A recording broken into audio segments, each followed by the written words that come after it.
Okay, so we have a Hodaka Super Rat. So this is the bike I grew up riding. Dad has done a handful of things to it.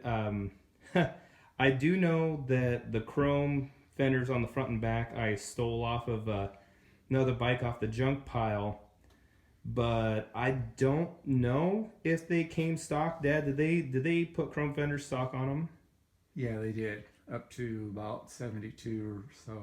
Okay. Now what have you done to the motor? The motor's been built from the bottom and up, new bearings.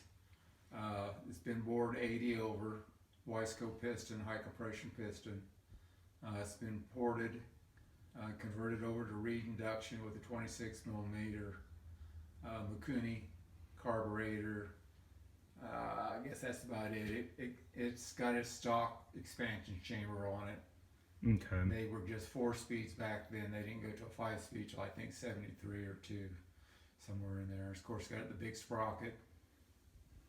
Yeah, and we were talking about that before. Do you think this was set up for trials, or do you think It this might bike? have been. It might have been. I can't remember if it came with a big sprocket or not. They rode them in a lot of trials, but they raced them.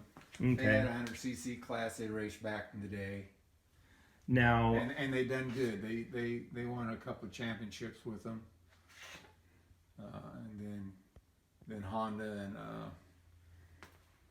what I call the big 3 or 4. They kind of came along and took over. There's a lot of difference between these and the new bikes. I mean, there's only, I don't know, 6 or 8 inches of travel in the front. well, right. Look at those old springs on the back. That's Yeah, those are original. well, those are real. It's really hard to get a hold of the chrome ones, right? Yeah, I suppose you could have them rebuilt. These are still good. They just got some rust on them. I've got some nicer looking ones, but these work good on this bike.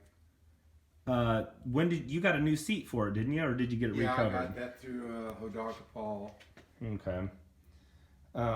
I guess one of the things I think's neat about the bike is up front, an old Fox sticker. When I was a kid in the late '90s, I remember that was kind of a popular thing. People were wearing ball caps, but when you're into dirt bikes and everything, you don't know the greater culture, especially before the internet when you were a kid. And I just thought, oh, cool, Fox sticker. But that Fox sticker is probably about 40 years old, I'm guessing, or give or take a little I bit. don't know how long Fox has been around forever. Yeah. And I think they still got the same decal that they had back then. Mm-hmm. Yep. And this is one of a couple bikes that we got. Yeah. Yep. I don't know if this is the junk pile bike, but that was one of my favorite memories. That, yep, just trying to make do with what we had, and the old man built a bike out of one of the junk piles. So that's a pretty cool deal.